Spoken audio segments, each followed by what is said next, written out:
We don't take any bye weeks. No, we do not. The Titans are on a bye week, although in our hearts and our souls, they have been on a bye week since January 10th, 2009. It took the fan base a while to catch on to the fact that this team just isn't that good.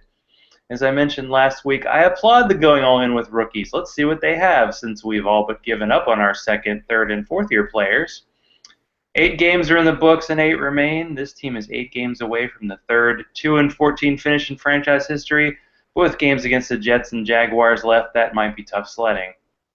It only took 8 weeks to turn Sharona from a sun is shining during the solar eclipse lover to a hater. Has she fully embraced the dark side? Time will tell. We're going to find out tonight how much of a hater Sharona really is. So how's it going? It's hate-off night. I remember. Yeah, I'm not sure. We almost need like an impartial judge, but we'll do what we can. I'm doing very well, thanks, Zach. I'm really looking forward to this bye week. It's going to allow me to finish a couple of other writing projects that... Oh, hello, Kitty. Did you see my cat picture that I sent you? Happy National Cats Day, by the way. How come every day they have it's a national something day is a day that's like it's like National Children's Day. It's always Children's Day. It's always Grandparents' Day. It's always National Chocolate Day. It's always National Dog Day in my household. I can assure you seriously. that. Yeah, somebody runs a house, right? Yeah.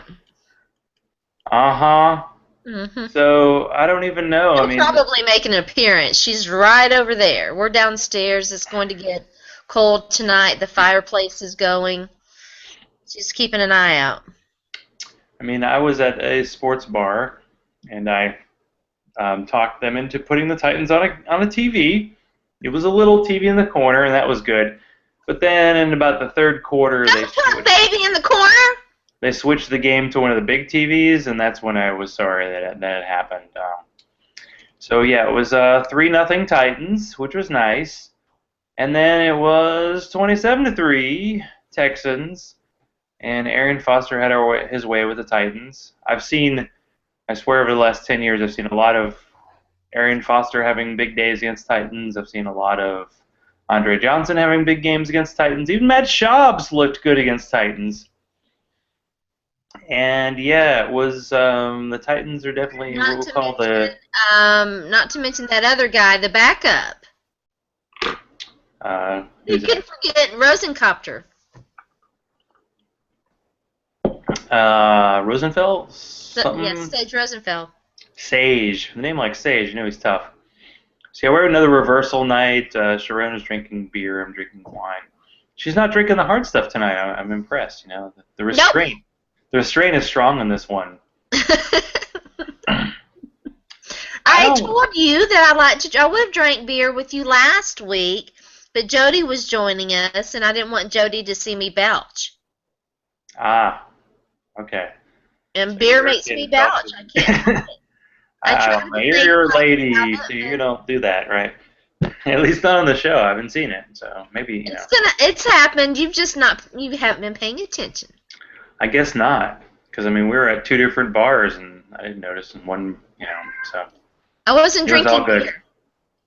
There was beer. Well, maybe I was drinking beer. I did get that one beer, but it sucked, and I didn't drink it. That's just a sad thing, you know, getting a beer and not liking it. So can we take anything from this game? I mean, it was kind of a blowout, and the offense wasn't in sync, and the defense, I think, held on for about a quarter and a half. And then they were just like, all right, Arian Foster, do whatever you want. Do you must. Weird Beard, Ryan Fitzpatrick, have a good time. Have a nice comeback. I think one of us could have played quarterback for them, and they would have been just fine the way the Titans were playing.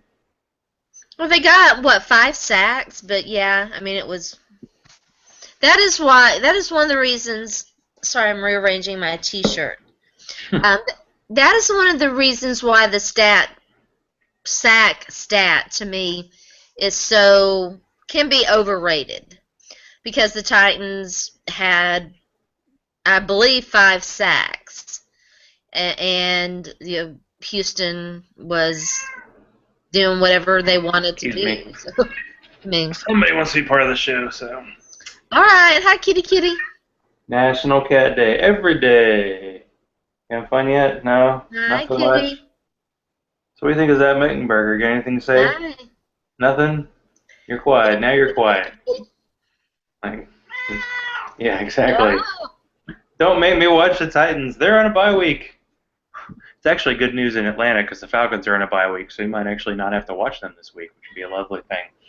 Yeah, the Falcons are a lot of people calling for Mike Smith's job.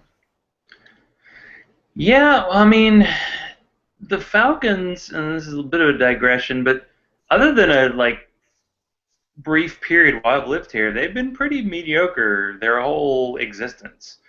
They didn't have back-to-back winning seasons till a few years ago, and I mean, they had some decent years under Vic. They had a few good years but they just don't seem, yeah, they seem like they're ready for a reboot. I think since we were on that extra point show with Scott, I don't think they won a game since then. And Nobody wants to win in the NFC. the confidence level has dropped. Yeah, nobody has a winning record in that division. And the team who wins this Thursday between the Panthers and the Saints might win the division because no one else is going to win a game.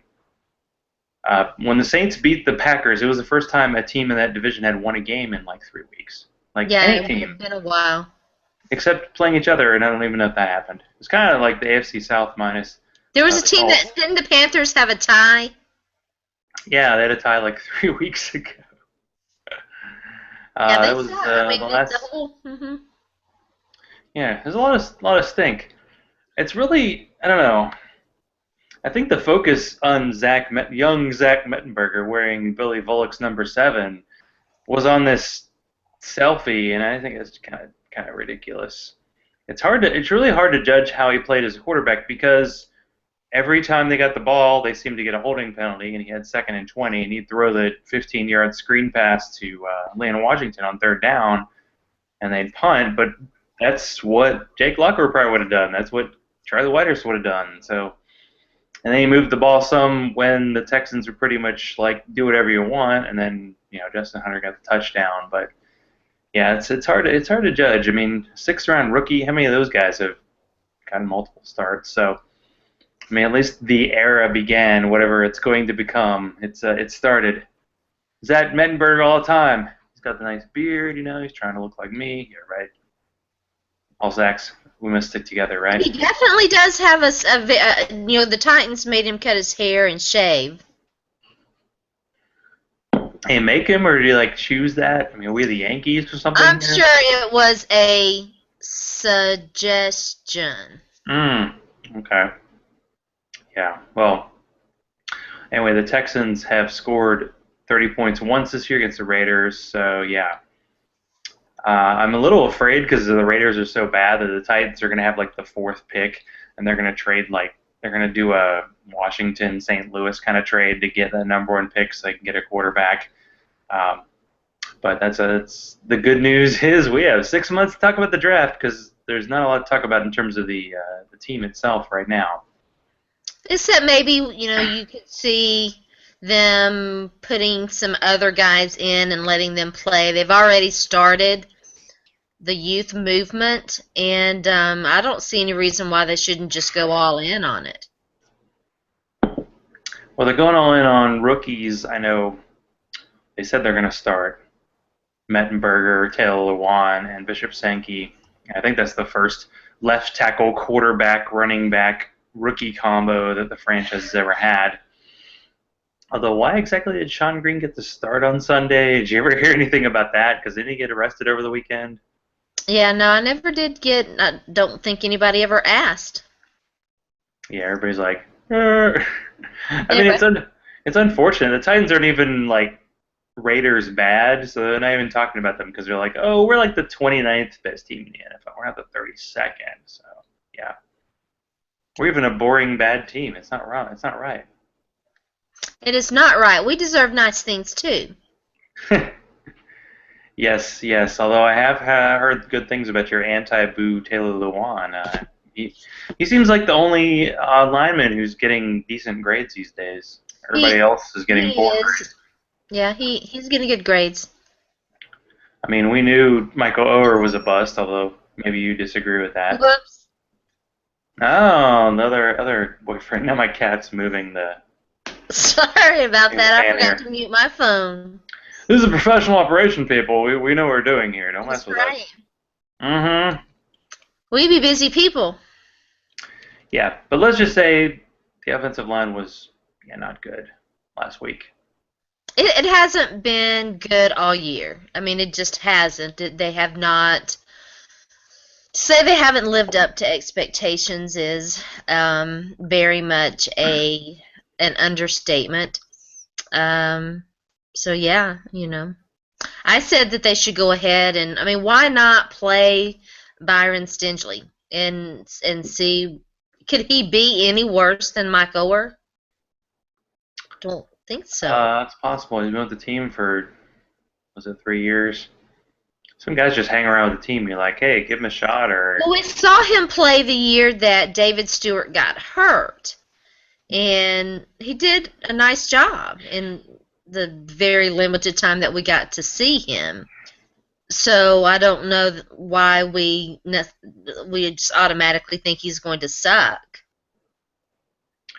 well, we say the football's a very complicated game, and it's hard to understand. But I'm pretty sure Michael Oher is ranked like 79th out of 85 tackles or something crazy like that last year. So the front office is not getting a lot of kudos there. I mean, I don't know what happened. We signed the left guard for a ton of money, and he doesn't seem to be playing very well. We signed the Alabama lineman, Chance Warmack. It's too bad you can't show that vine of him lunging at J.J. Watt on the two-point conversion call, which might not have worked even if there were a good block, because I don't know how you block J.J. Watt. Definitely not with one guy diving at his knees. But yeah, it was Chance Warmack kind of lunging at J.J. Watt. J.J. Watt giving him the Olay and getting the easy tackle on Leon Washington. Got a lot of carries last week, or a lot of touches, which you know I don't know what that's all about. I mean, if you have a rotation of running backs, They don't have have a roles for rotation. them. They're using an NBA team in their backfield. I It's like, mean, it's like hockey lines. They have just four lines, and there's no rhyme or reason. We're not killing a penalty here or trying to score a goal down by one. We're doing the magic eight ball. Like, oh, what does the magic eight ball say? Okay, put Dexter McCluster in, run up the gut, or yeah, it's not good. It's not good. not good. It's not good. It's bad. That's how they say. I just wish they would stick with two. Maybe on occasion work a third in. Antonio Andrews is now on the roster. I don't know. The decision making has been just head scratching. I Did don't know why. Andrews? I don't, and I like Leon Washington. Nothing against Leon Washington, but I don't know why you think he's your best option, and that particular play is your best option on a 2-point conversion.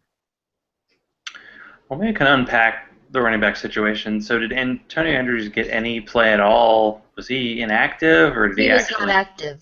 Okay, so he was kettlebell workout. That's the I guess whoever is inactive for the Titans does a kettlebell workout. We always see that tweet, on Sunday morning. He's doing the kettlebell workout. He's out. Yeah, it was weird because I think the Bills were trying to sign him, and the Titans activated him so that from the practice squad so that he wouldn't get signed by the Bills. And it's like, I think potentially there could be a Bishop Sankey, Anthony Andrews in whatever role Sean Green is now. Could be an interesting, duo going forward. And maybe McCluster's that screen pass guy or draw play on third and long. But Leon Washington playing the same role as a guy we signed to a not huge contract, but something is unusual, definitely. It seems like they signed him to be a kick returner, but you don't really return kicks anymore. You just look at it as it goes over your head into the end zone, and you might return one or two a game, so there's not much to it. Although McCluster did have a good punt return, like his first of the year, I think, that was. It was his first nice return of the year. And then the offense went 3-and-out. He also, well, but they got 3 points. Yeah, woo! Gosh. Oh, it's harsh. It's Look, harsh. points and for the Titans offense have been, you take them when you get them. I mean, it's kind of sad because their next home game I is mean, Monday those were the night. only points that they had scored until what, late in the third quarter when the Texans were like, huh? Oh, there's still a game going on. Yeah, pretty much. And there was a like an out throw that Mettenberger had to Hunter, and Hunter like slipped. I'm thinking, okay, you're at home. You can't figure out the right cleats to wear. What's going on here? Maybe no more Tennessee receivers, right? Or is that He was not the only one kind slipping. There of was, didn't Kendall Wright slip once or twice? The Titans have had that problem for years. The cleat problem for years. It doesn't seem they always have that game where you're like, why aren't you wearing the right cleats? And it does seem to happen at home, which is unfathomable.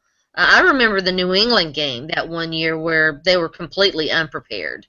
And it didn't look like they had the right cleats on in the last time they made the playoffs, that last playoff game against the Ravens, because several of their defensive backs slipped. So yeah, I mean it's that they're still having that issue. But nothing to see here, folks. Move along. I know of all the teams to be covering. It's so sad.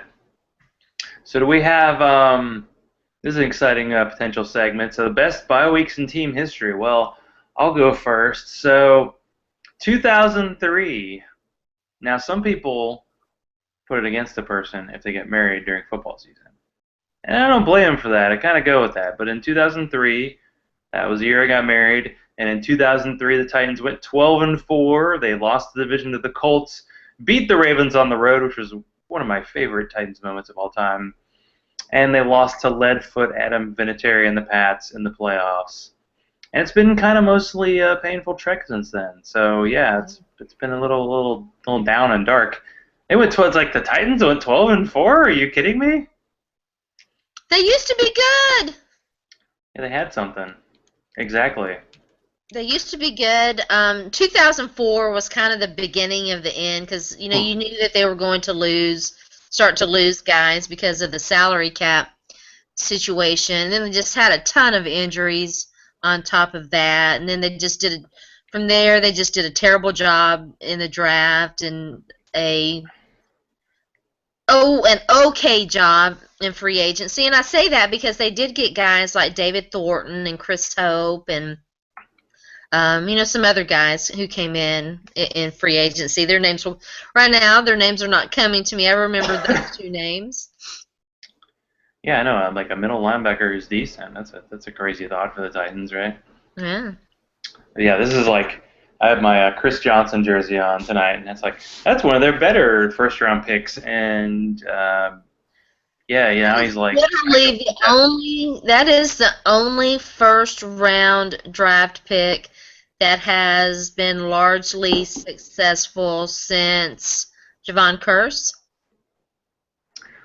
Yeah, I think somebody posted an image and it had like the Brady Bunch and it showed all these Titans first round picks, and I was like, I got way too many jerseys for these guys. Keith Bullock, wasn't he he was a first round pick? He was a first round pick the year after they won the Super Bowl, I think.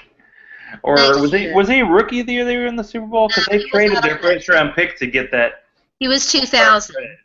False start, Fred. False start. Javon Curse was their 99 first round pick. Yeah. Keith Bullock was 2000. Mhm. Maybe they had a couple, but yeah, and I had another classic Titans first round pick who's still in the NFL. Yeah, woohoo!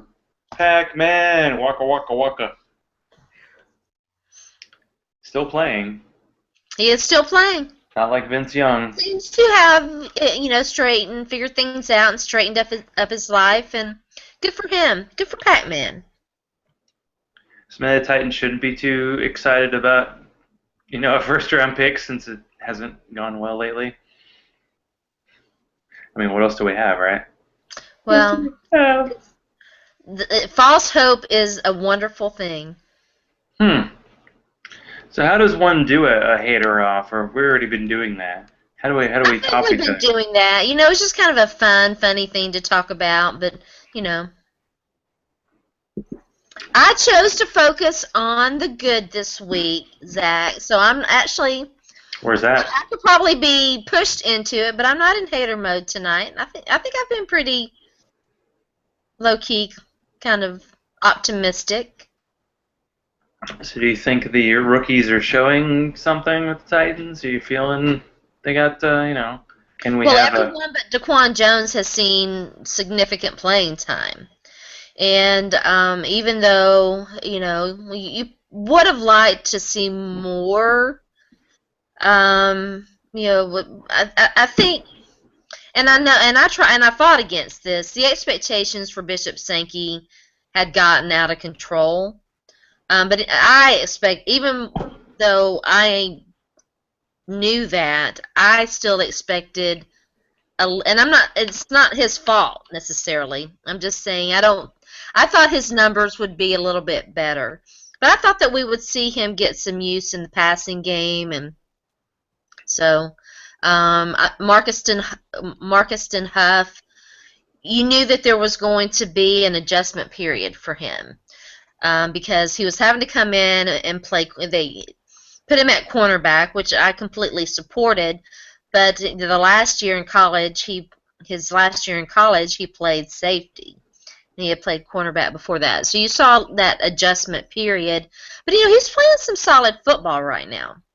He really is. And, well, we've talked Zach Mettenberger. I gave him mostly high marks for his first start. I mean, there were things that he got incredibly lucky.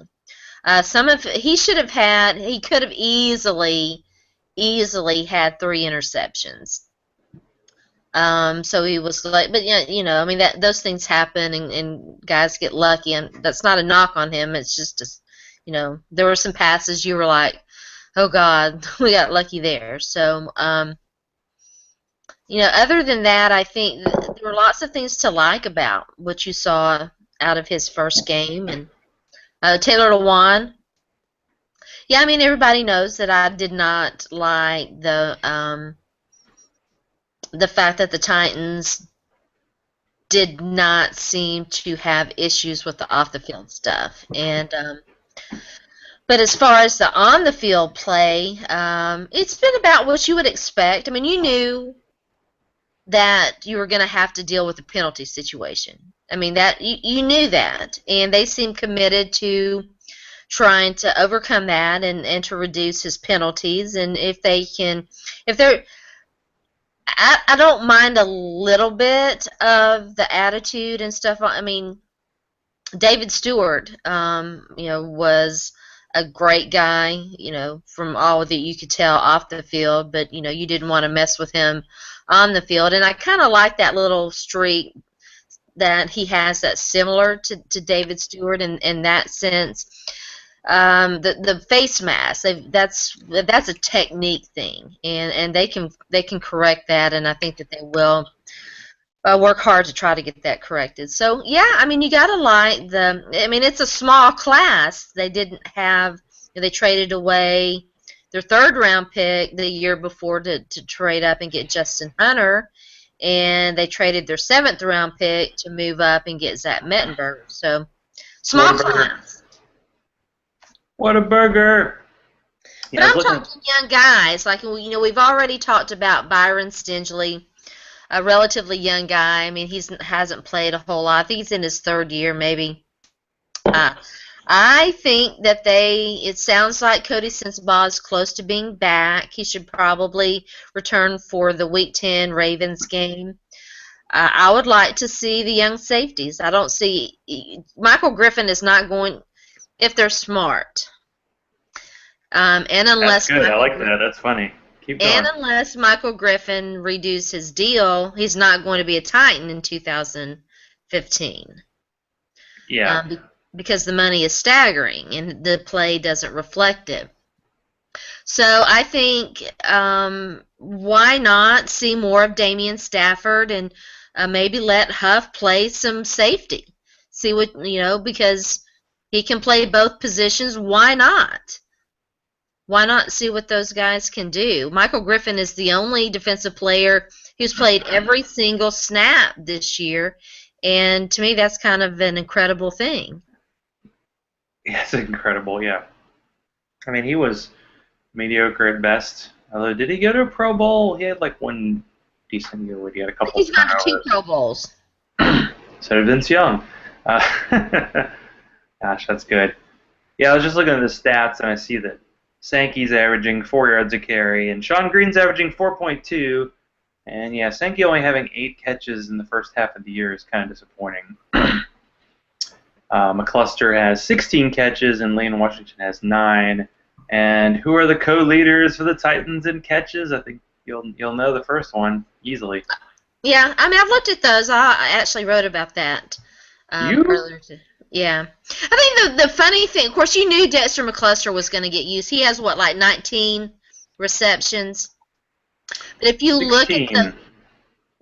look at those numbers, and the interesting thing is that Leon Washington still has, what, 2 more targets than Bishop Sankey? I think. Yes, one more, yeah. 1 more, okay. 2 Well, more receptions. last week I saw the 1 more team in reception. a bunch of like 3rd and 20s and 3rd and 18s, and he got like 4 catches in those situations.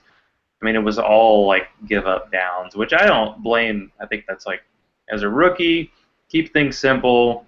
All right, throw the check down on 3rd down. I mean, Kendall Wright having 35 catches, he's averaging 10 yards a catch. He does have 4 touchdowns, so that's good. Yeah. But it's kind of sad. You were hoping for more of the Justin Hunter, obviously. I kind Yeah. of thought he was going to be like a 45 catch, maybe 800-yard guy, but he has 20 catches for 351 yards and 2 touchdowns I this would have year. thought he would have been close to 1,000 yards, if not more. Not right now, but by season's end, and he's obviously not on target to do that. But what I like about like fantasy analysis before the year, it was like Justin Hunter's going to break out, and now I'm seeing articles like Justin Hunter will break out in the second half of the year. It's like you just had to like edit a few words and keep going. I don't know. I mean, Mettenberger targeted him a lot in the preseason, so he might have a shot. Maybe an extra week off and take the Jag tag off his jersey and They get a should little more never consistency. have put that stink on him. There's a lot of stink. Although it's a pretty young, I mean, like Sankey's 22, and Mettenberger's 23, and Hunter's 23, and Kendall Wright's still pretty young. I know. Actually, he's 25, so there's some youth there. We got the 31-year-old Jackie Battle. You're one of your favorites. Still getting on the field occasionally. So yeah, it's a rough situation all the way around. So let's try this. We'll see how this goes. This will be interesting. So you probably would never go this way, but if we decided, you know what, we've had enough of this franchise, we got to move on, where would we change our loyalty to? So I figured maybe we could talk about another division in the NFL and say, let's look at those teams and say, would we have a reason to switch our loyalties from the Titans to them? And you're like, all right, fine. I need to drink more beer to listen to this one, but hey. Okay, yeah, I'm going to have to drink beer for this. Let me pull it up. So let's talk about the AFC East. Are there any teams in that division that we would decide to root for? Now we start with the Patriots, and we know every Patriot fan is totally insufferable and we can't deal with them. Although I have to say, I've probably in my interview history interviewed about 10 Patriots fans, and for the most part, they're pretty even keeled. I wouldn't blame them; they've had a great run, but I just can't see myself rooting for the prostate Patriots or Tom Brady. And trust me, when Tom Brady's gone or Belichick's gone, they're gonna get in some hard times. 'Cause that's just how it goes. Yeah. I see you're with me. Yeah, I was a Dolphins No, I fan was actually before. listening to you. I had something in my eye. I could not foresee myself being a Patriots fan. I know. But I was a Dolphins fan before I was a Titans fan, and they're still not. They're kind of like the Titans. I'm like, who would you root for on the team? Like, who's Cameron Wake's pretty good on the defensive line, but he's getting up there, and Ryan Tannehill seems like a Jake Locker never gets hurt. He's still not that good. Mike Wallace doesn't seem to like the team that signed him to a giant amount of contract. So, yeah. And they changed their logo and their jerseys, and I don't know what's up with the nude look like Dolphin. I don't know. It's just not good. And anytime they wear the orange jerseys, them and the Bears, it's a crime against humanity. They should be, the UN should Speaking be. of which, what about the Patriots uniforms that they wore against the Colts? Which one was that? The jailhouse uniforms. The jailhouse? I know they've worn their throwbacks, like the red jerseys, like the ones that were against the Bears in the Super Bowl, but. These are the Bumblebee black and gold. Oh, you mean the Steelers, right? Isn't that what I said? You said Patriots. Oh, I'm sorry. You said Steelers. It's interesting because there's something to be said about the Bumblebee jerseys. It's just that they get a reaction. Like, people either love them or hate them. Like the opposite of how people react to anything the Texans do because it's so boring. And the Titans are kind of on that realm too. That red, white, and blue look that doesn't do anything for anybody. So there's something to be said, although the strange beige, almost naked kind of pants that go with them are not so good. They're very weird. Extremely weird. But here's the thing, like, they had such a great game last week. They're wearing them again. I mean, why not? These teams have these weird histories. At least explain why the Titans keep wearing those all white. I don't know. They did finally get away from it because I swear it had been 4 straight weeks they wore white jerseys and white everything, and at least they wore dark. But I don't know. I mean, I wish they could go this look, maybe minus the 28. But the Oiler throwback or something. The Columbia blue. Get some kind of, because the new Titan blue just doesn't. It seems kind of muted. It's kind of like the Dolphins, like their 70s teal I really liked, and now their weird muted, like left in the sun kind of teal doesn't really do it for me. So there's some weird jerseys. Like, didn't the Eagles have some kind of, it was like a blue and white or blue and yellow kind of look that looked nothing like their current color scheme and confused people.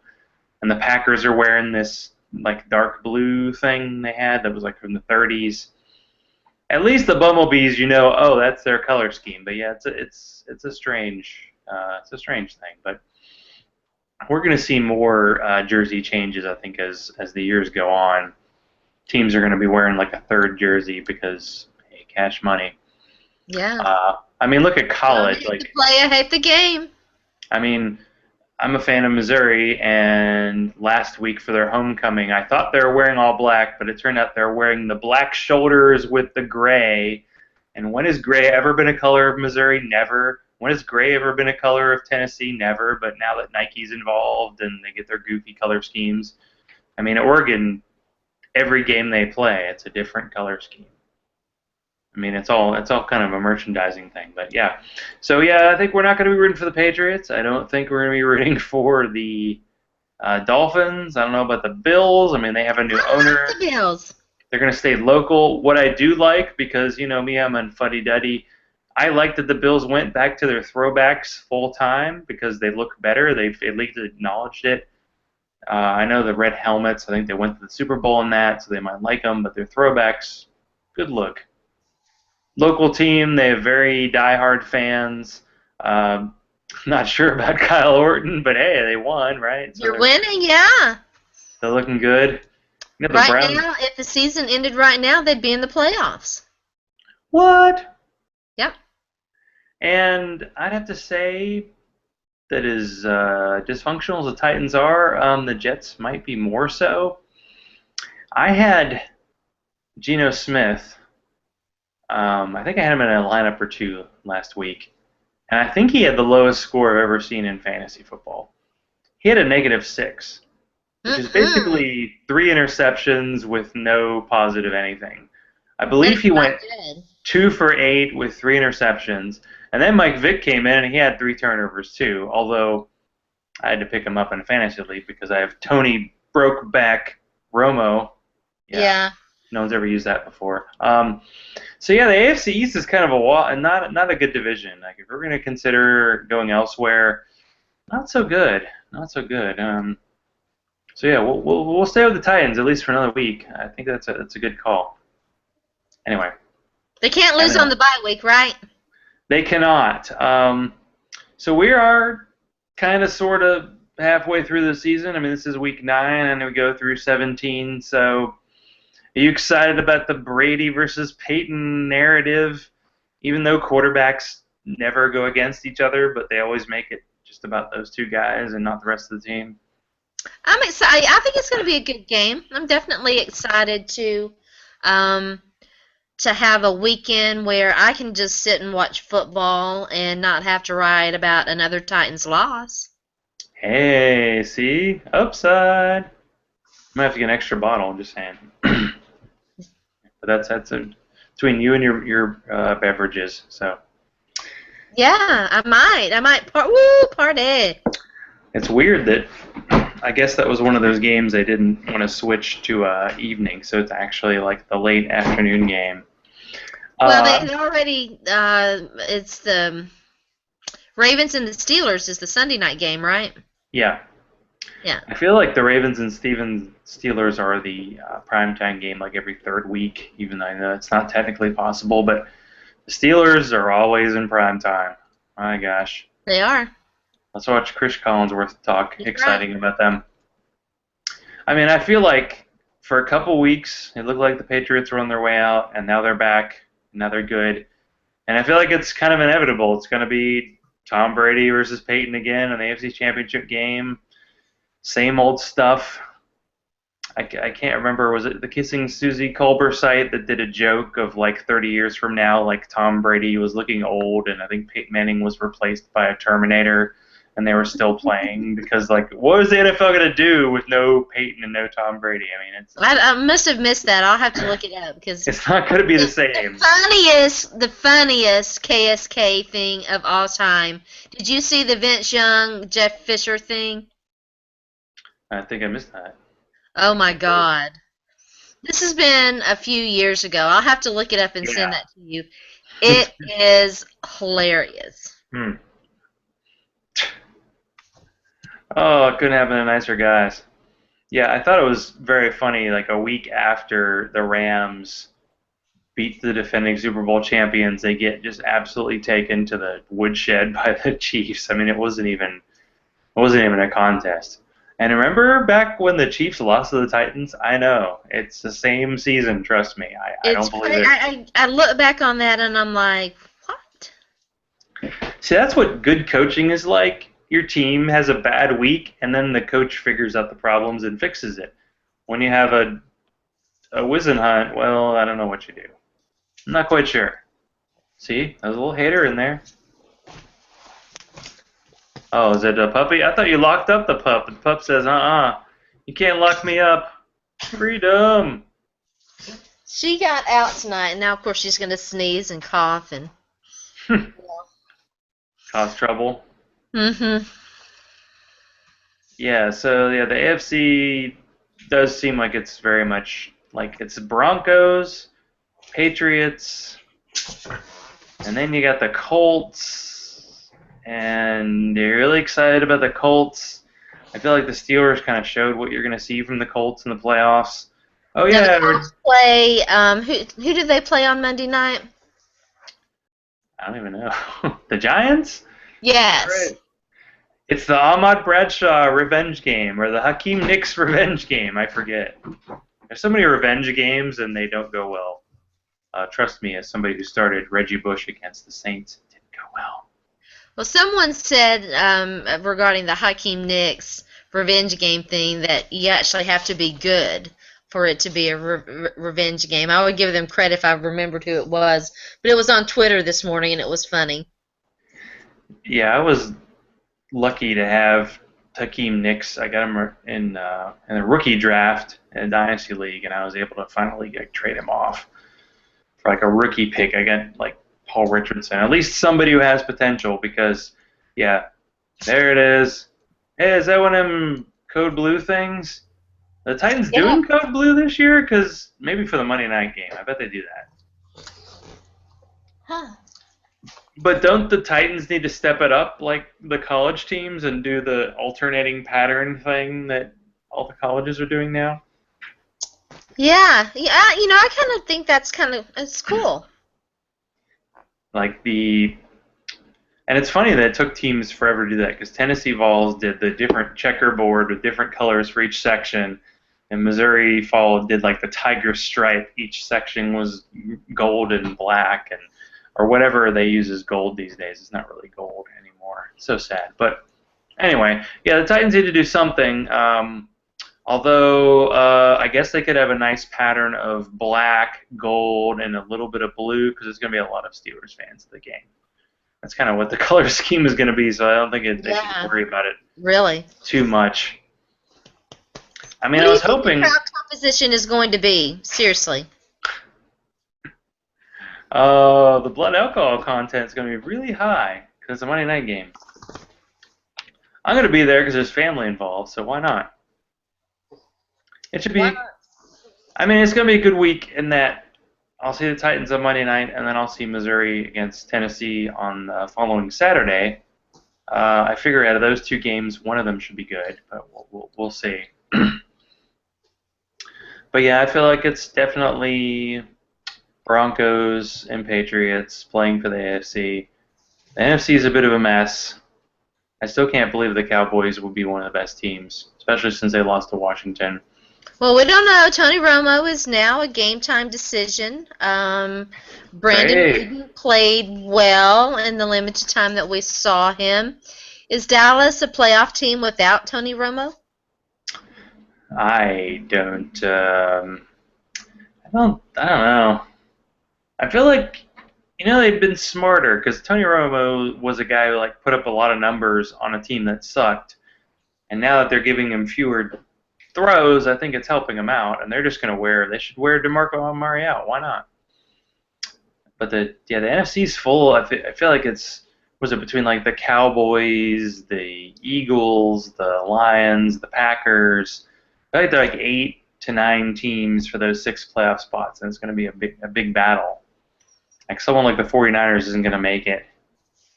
So yeah, Whedon.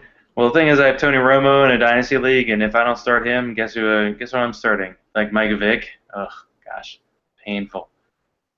It's a rough bye week. There are a lot of really good teams on bye weeks. The Lions, the Packers, the Bears. Well, the Bears aren't really good, but they have players on fantasy teams. So yeah, it's gonna be a battle.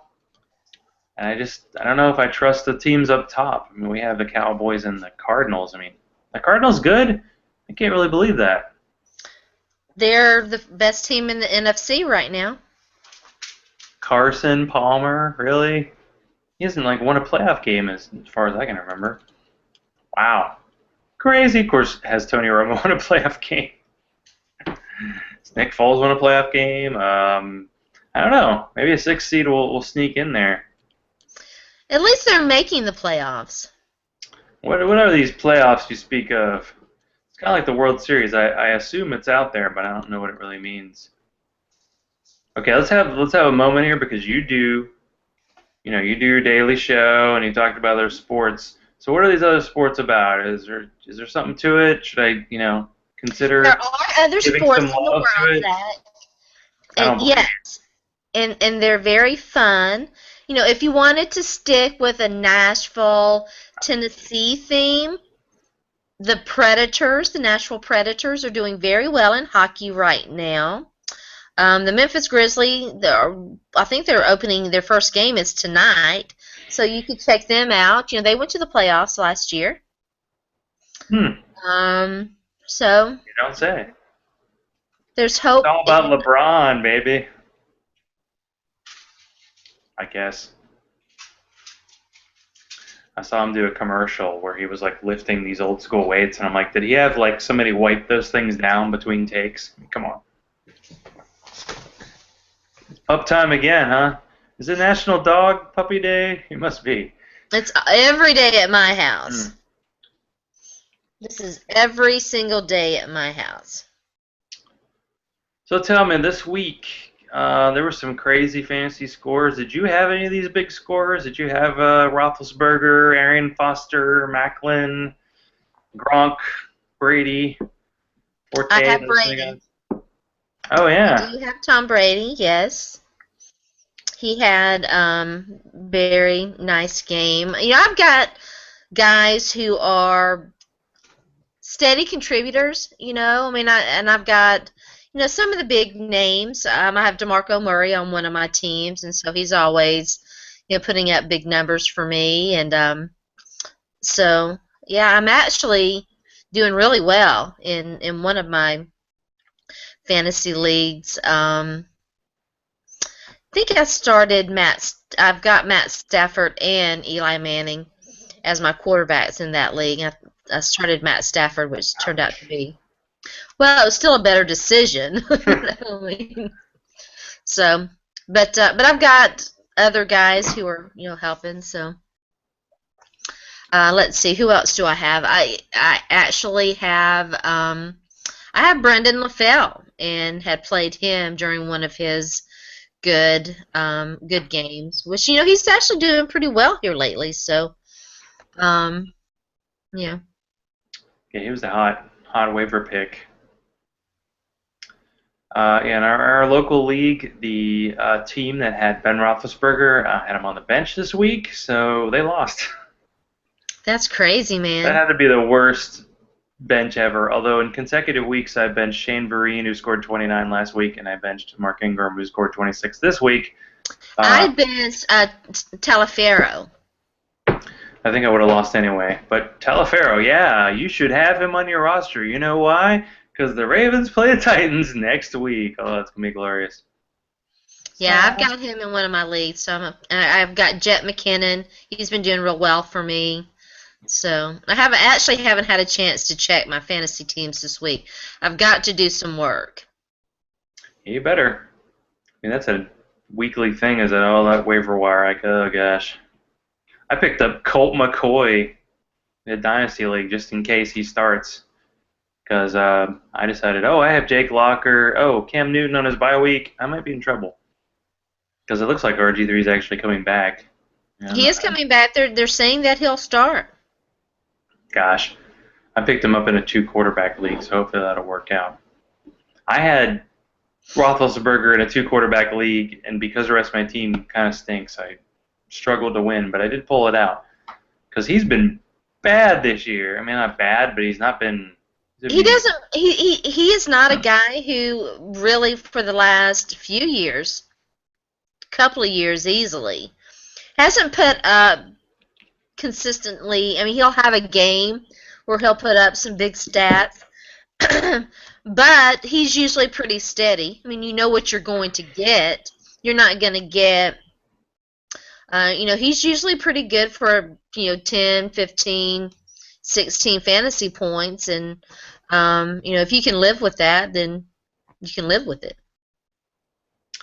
Yeah, there was a lot of talk on Twitter, like after he had his, record-setting game, about him being a Hall of Fame player.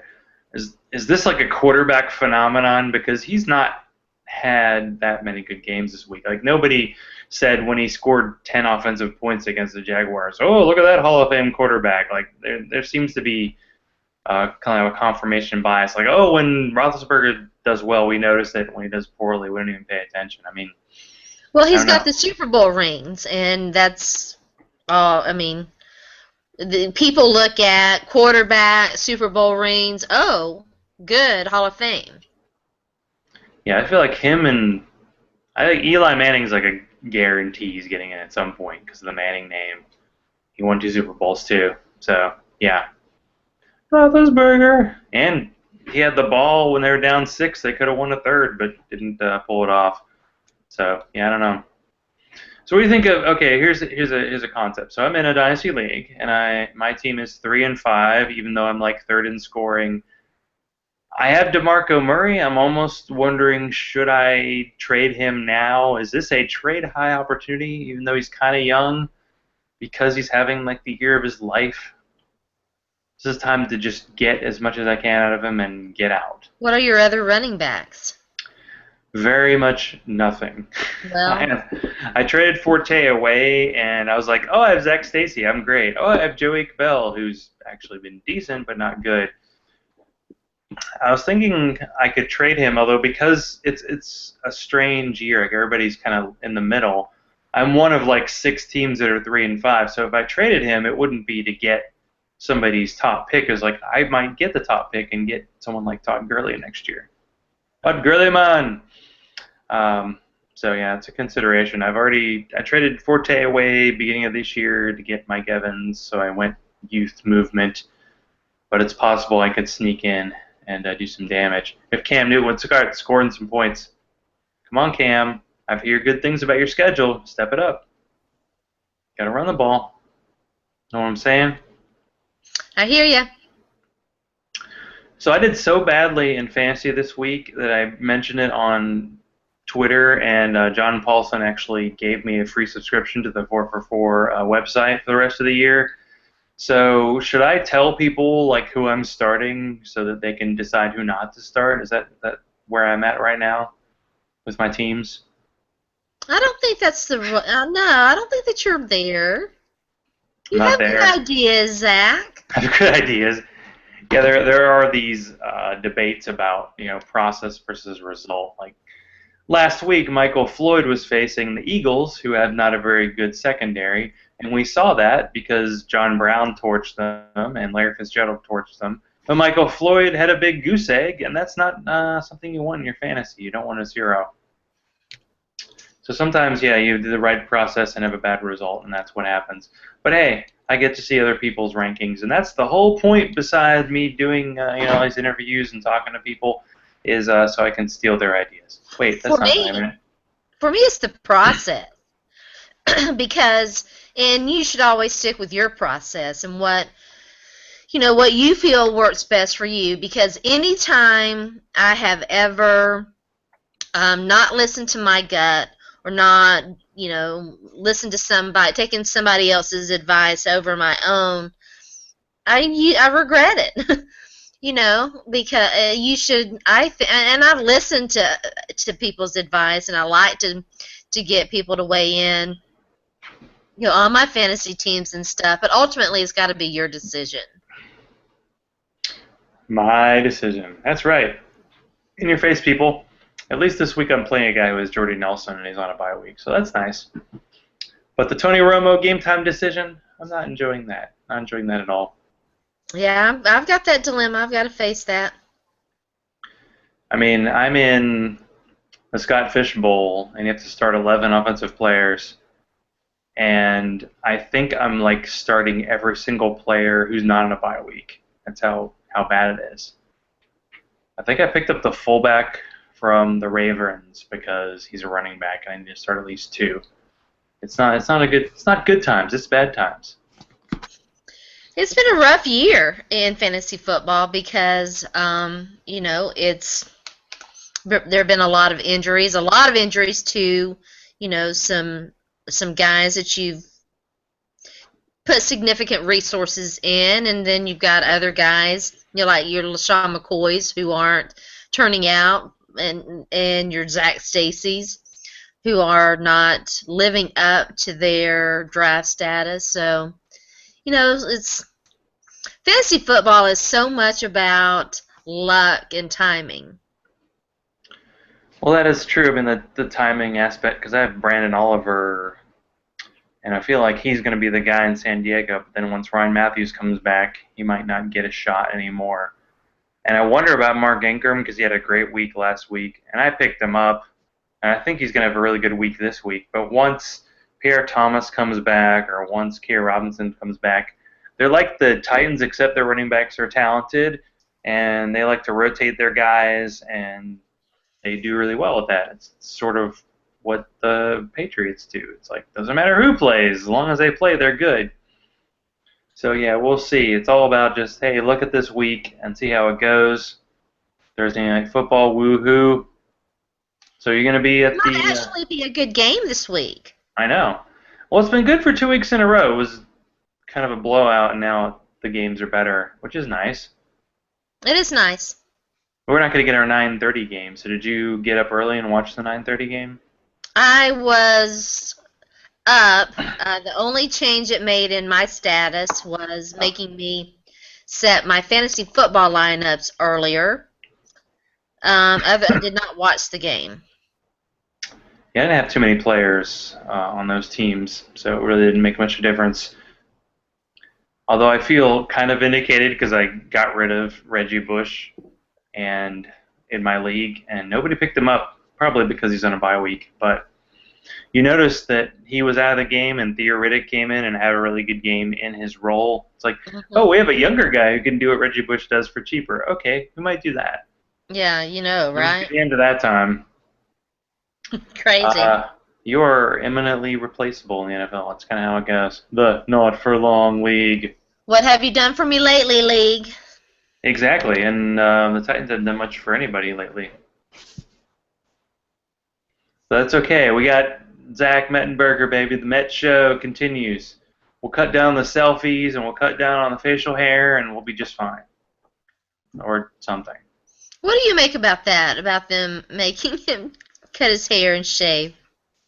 I didn't know that was the decision of the franchise. I just thought that's what he decided to do. And didn't he say it was going to be like, what's his name from Dodgeball or something for Thanksgiving or Halloween? Okay. That whole thing reminds me of the whole just a guy thing. It's like, can you treat guys who are professionals like professionals and just move on? If you want to have facial hair, fine. Just show up to practice and study some film, and let's move on with that. As far as I'm concerned. Yeah, I don't get it either. I really don't. So yeah, who should the Titans pick up as coach next year? Oh, what do you think? I do not think that. I think the only way they make any, any sort of change is if the Titans decide that it is time to move away from Rustin Webster.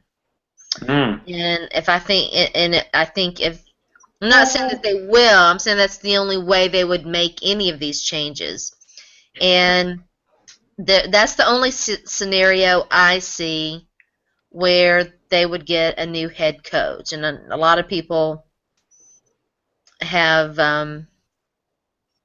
suggested that it's out of the question. I don't know that it's out of the question. I think it's probably a long shot. But if they decide to fire the GM, they could decide that it's only appropriate for the new GM to hire his own guy. Yeah, I mean, the teams, they tried to pretend like they weren't in rebuilding mode, but they obviously are, and they're going with the rookies, which is nice. But yeah, I feel like everybody should be on the same page, or they want to start from scratch. I mean, Cleveland got rid of their coach after the year, and it looks like they're doing somewhat better this year. And with Josh Gordon coming back, who knows? Maybe they'll be a contender. The Titans are not a contender. They're sad. Maybe. They make us sad. If you, let me ask you the same question, Zach. If they decided to do that, what GM should they look at, and what coach should they hire? I don't even know who would be a GM candidate. I don't pay attention to who would be a top guy. Would you go with someone from like the Broncos or somebody from the Seahawks or the 49ers, because they always seem to have a bunch of draft picks? I mean, anybody who leaves the Patriots sucks, so don't go there. And definitely don't pick up Thomas Dimitroff after the Falcons do. All that live strong Viking crap. Right. Let's have no depth at all in our lines. We'll be fine. GM, I'll have to get back to you on that one. I know where you are. So. Here's kind of an interesting wrinkle. The 49ers and the Seahawks right now are wandering around that wild card territory, but it's legitimately possible that one or both of them don't make the playoffs, and that makes their coordinators far more accessible than they were last year. Yeah. I'm trying to wonder, like, who's the big college name they could pick up. I don't feel like there's a Chip Kelly type guy to get out there. I feel like the coach, it's like Baylor with their crazy offense. Like, oh, their coach, but he seems like a little bit of an older guy. I don't know if he'd want to come to the NFL. So, yeah, I don't know. I'm done with the retreads. We can let's work on that. Jeff Fisher will be available. We should do a show. So we get Jeff Fisher back. Maybe next week we can do a preview show on the Ravens and spend a little time talking about possible GM and coaching candidates. Is that better or worse than hater? I don't know. I have limited experience with being a hater, Zach. I'm going to have to follow your lead. I feel like As I do in most things. I feel like you have a nice head start. You get a lot of, you have the skills and you have the tenacious ability. You attack the film, so I feel like you can do it. Make it so. So Sharona, what are you up to these days? I don't even know. I see on the Twitters, but I feel like you got too much else happening. All your shows and stuff. You can catch me in the mornings at 10 o'clock a.m. Central Standard Time on 7:30 Yahoo Sports on Game Over with Vasti and Sharona. You can catch me Tuesday nights on the Zone Blitz produced by NFL Female. You can catch my articles at NFL Female Pro Player Insiders and NGSC Sports, and I also write about fantasy football for SB Nation, and that's pretty much it. That makes me tired. Just to hear. I'm tired too. I tell ya.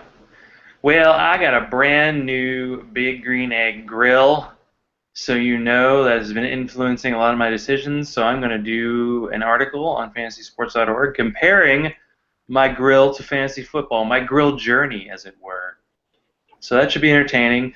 I've got an interview with Liz, the creator of NFL Female. Fun! She's going to be sending me those answers, so I might hold that back till next week. Talking to the creator of Fantasy Rundown, who does a bunch of kind of does aggregate content, collects a bunch of articles, which is something I do from time to time. So we're going to talk about doing some of that. So we'll keep the fantasy thing going. I always like doing my Twitter Saturday article on fantasy sports. Kind of just what pops up, what's happened in the NFL. You know, we had the Harvin trade, we had the Larry Donnell, the new Chuck Norris kind of thing. So who knows what might happen on Thursday night to get Twitter's attention. But anyway, fantasysports.org and Zach_Law on Twitter. And if I tweet 3 times as often, I'll catch Sharona, but that's very unlikely. Very unlikely. But yeah, next week we'll be talking. I'm thinking we'll be doing some Ravens talk and some new Titans. Lots of time to talk GMs and coaches and all that fun stuff and what can we do. But it was fun. So thanks, Sharona, for joining me. It's been another fun going for 2, and we will not do a draw play for going for 2. We're gonna score. We're gonna do some kind of trickeration, but it's gonna be something that will actually work and not be the 50th best play on our offensive playbook. That's for sure. So anyway, so thanks everybody for listening and watching. And follow us and follow her. Follow Sports by Sharona. That's what you need to do. You follow her, you know what's going on in Nashville. You know what's going on in the NFL. You know what's going on everywhere. You know what's going on in Nashville beer. I mean, she got the Nashville beer scene figured out. So there you go. And taking care of puppies too, right? Yeah. So everybody, good night. And when it comes to fantasy football, good luck. And go bye week. It means we can watch other teams. It's not a bad thing. Good job. Wait, Chris Johnson.